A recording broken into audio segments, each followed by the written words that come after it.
చూస్ country delight, live better. ఇప్పుడే country delight app ని download చేసుకోండి.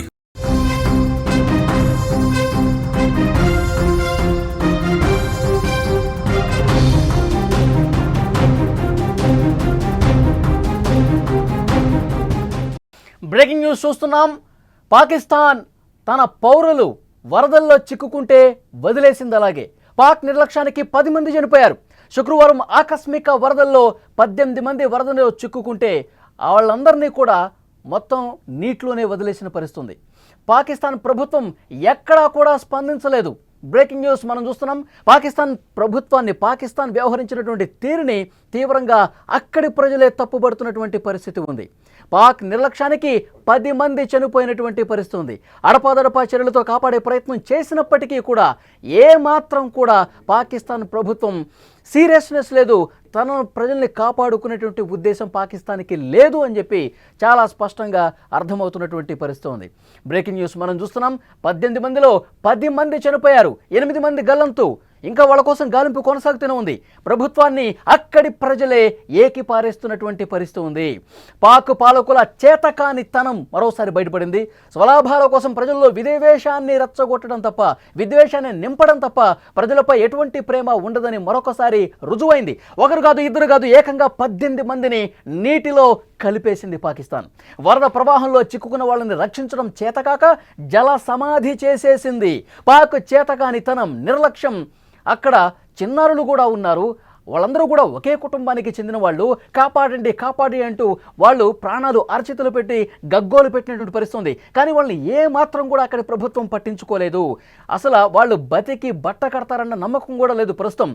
ఈ భారీ వర్షాల కారణంగా ఖైబర్ పఖ్తూన్ఖ్వా ప్రాంతంలోని స్వాత్ నదికి వరద ఒక్కసారిగా పోటెత్తింది. స్క్రీన్లో విజువల్స్లో మీరు చాలా స్పష్టంగా చూడొచ్చు. నదీ ప్రవాహం అంతకంతకు ఏ విధంగా పెరుగుతుందో మనం చూడొచ్చు. ఒకే కుటుంబానికి చెందినటువంటి సభ్యులు అందరూ కూడా ప్రాణాలు అరచేతిలో పట్టుకుని వరద ప్రవాహం అంతకంతకు పెరిగిపోతుంది, దయచేసి మమ్మల్ని కాపాడండి, ఏ విధంగానైనా ఒడ్డుకు చేర్చండి అంటూ వాళ్ళు గగ్గోలు పెడుతున్నారు, కేకలు వేస్తున్నారు, హెల్ప్ చేయండి అని చెప్పి అడుగుతూ ఉన్నారు. ఫిజాగత్ ప్రాంతంలో మింగోరా బైపాస్ సమీపంలో ఈ ఘటన చోటు చేసుకుంది. సియాల్కోట్ నుంచి వచ్చినటువంటి కుటుంబం నది ఒడ్డున భోజనం చేస్తుండగా ఒక్కసారిగా వరద ముంచెత్తేసింది. చాలాసేపు వాళ్ళు సాయం కోసం అర్థించారు, తమను కాపాడాలని చెప్పారు. కానీ ఎవరూ కూడా పట్టించుకున్న పరిస్థితి లేదు. స్థానికంగా అధికార యంత్రాంగానికి ఫోన్లు చేశారు, ఇక్కడ పరిస్థితిని వివరించారు. ఒకే కుటుంబానికి చెందినటువంటి వాళ్ళందరూ కూడా వరద నీటిలో చిక్కుకున్నారు అంటే ఎక్కడ స్పందించారు? కనీస స్పందన కరువైంది.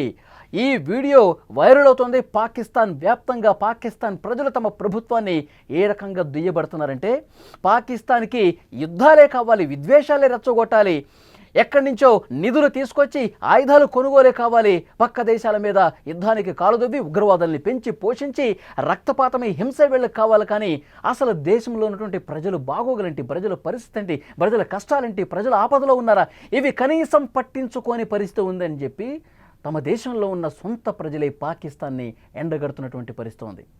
గతంలో కూడా మనం వరదలు వచ్చినటువంటి పరిస్థితులు ఒక్కసారి అబ్జర్వ్ చేస్తే, ఇండియాలో కావచ్చు వరదలు వచ్చినప్పుడు అక్కడి ప్రభుత్వాలు ఎంత వేగంగా చర్యలు తీసుకుంటా ఉన్నాయి. ఇక్కడ మనం స్క్రీన్లో మీరు చూస్తూ ఉన్నారు, ఇండియన్ ఎయిర్ ఫోర్స్ ఏ విధంగా రెస్క్యూ చేస్తుందో చూడండి.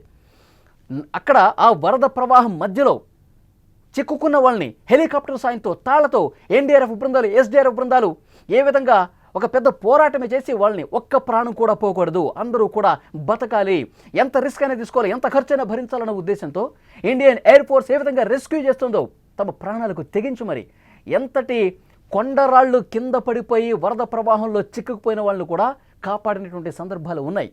అది మన దేశానికి సంబంధించిన ఆర్మీ ఏ విధంగా పనిచేస్తుంది, ఏ విధంగా తమ ప్రాణాలను కాపాడుకోవడం కోసం భారత ప్రభుత్వం ఎంతకైనా పోరాటం చేసే పరిస్థితి ఉంది. కానీ పాకిస్తాన్ ఏం చేసింది?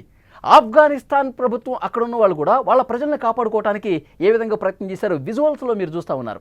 ఆఫ్ఘనిస్తాన్ రెస్క్యూ నది మధ్యలో వరద ప్రవాహం ఏ స్థాయిలో ఉందో ఆ విజువల్ చూస్తే మీకు అర్థమవుతుంది. వరద అంతకంతకు పెరుగుతుంది, పోటెత్తుతుంది, కాలు కింద పడితే ప్రాణం పోవటమే. అలాంటి క్లిష్ట సమయంలో కూడా, ఆపద సమయంలో కూడా ఆఫ్ఘనిస్తాన్ ఏ విధంగా రెస్క్యూ చేస్తుందో మనం చూస్తున్నాం. ప్రస్తుతం ఈ వీడియోలే పాకిస్తాన్ వ్యాప్తంగా ప్రజలు వైరల్ చేస్తూ ఉన్నారు. కనీసం ఆఫ్ఘనిస్తాన్కు ఉన్నటువంటి బుద్ధి లేదు, ఇండియాకు ఉన్నటువంటి బుద్ధి లేదు. మీకు యుద్ధాలే కావాలా, దాడులే చేయాలా, ఉగ్రవాదుల్ని పోషించి ఉగ్రవాద దేశంగా పేరు మోసేలా చేసింది మీరు కాదా అని అక్కడి పాలకులను దుమ్మెత్తి పోస్తున్నటువంటి పరిస్థితి ఉంది. ప్రజలు కష్టాల్లో ఉంటే, ఆపదలో ఉంటే, వరద నీటిలో చిక్కుకుని ఒకే కుటుంబానికి సంబంధించిన 18 మంది ఆర్తనాదాలు చేస్తుంటే అక్కడ ఉన్నటువంటి ప్రభుత్వం, అధికార యంత్రాంగం కనీసం స్పందించలేదు. వాళ్ళని కాపాడాలన్నటువంటి తపన లేదు. ఇది పాకిస్తాన్ ప్రభుత్వాన్ని అక్కడి ప్రజలు ఎంత దారుణంగా ట్రోల్ చేస్తూ ఉన్నారంటే, ఇలాంటి దేశంలో అసలు మనం ఉండకూడదు అని పోస్టులు పెడతా ఉన్నారు. పాక్ ఆక్రమిత కాశ్మీర్లో ఈ వరదలు వచ్చినాయి. అక్కడ ఉన్నటువంటి ప్రజలు స్వతహాగా సోషల్ మీడియా వేదికగా పోస్టులు పెడతా ఉన్నారు.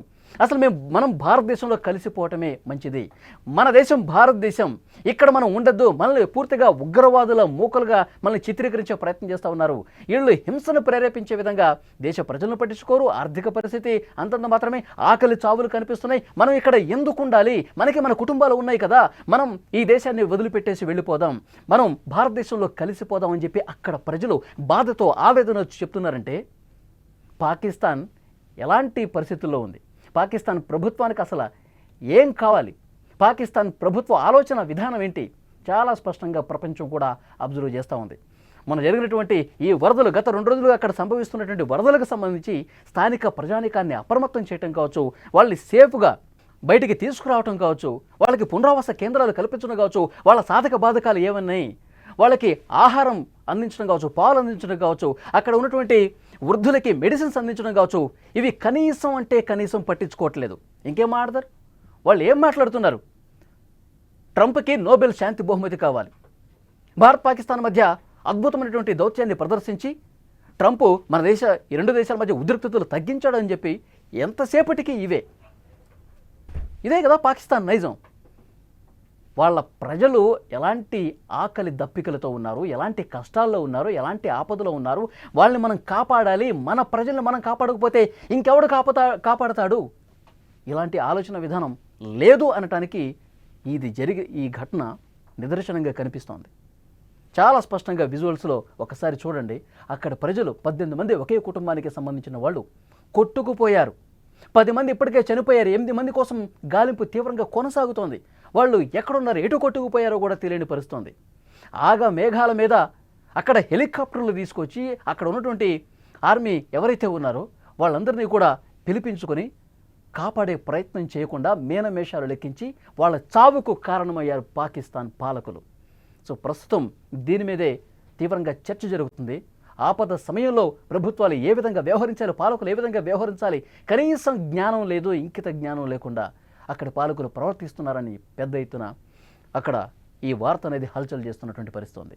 పక్క దేశాల వీడియోలు కూడా చూపిస్తున్నారు. అక్కడ ఆర్మీ ఏ విధంగా చేస్తుంది, ఎన్డీఆర్ఎఫ్ బృందాలు, ఎస్డీఆర్ఎఫ్ బృందాలు, అక్కడ బృందాలు ఎంత క్లిష్ట సమయాల్లో కూడా పకడ్బందీగా చర్యలు తీసుకొని ప్రాణాలు కాపాడుతున్నారంటూ ఇటు ఇండియాకు సంబంధించిన రెస్క్యూ విజువల్స్, అలాగే ఆఫ్ఘనిస్తాన్ చుట్టుపక్కల దేశాలు వాళ్ళ ప్రజల పట్ల ఎంత ప్రేమ కలిగి ఉన్నారు, వాళ్ళ ప్రజలను ఎలా కాపాడుకుంటున్నారు చూడండి, ఇప్పటికైనా బుద్ధి తెచ్చుకోండి, ఇంకా మీ సిగ్గుమాలినటువంటి నిర్ణయాలు కట్టిపెట్టండి, ప్రజల కోణంలో ఆలోచన చేయండి అంటూ అక్కడి పాలకుల్ని, ప్రభుత్వాన్ని దుమ్మెత్తిపోస్తున్నటువంటి పరిస్థితి ఉంది.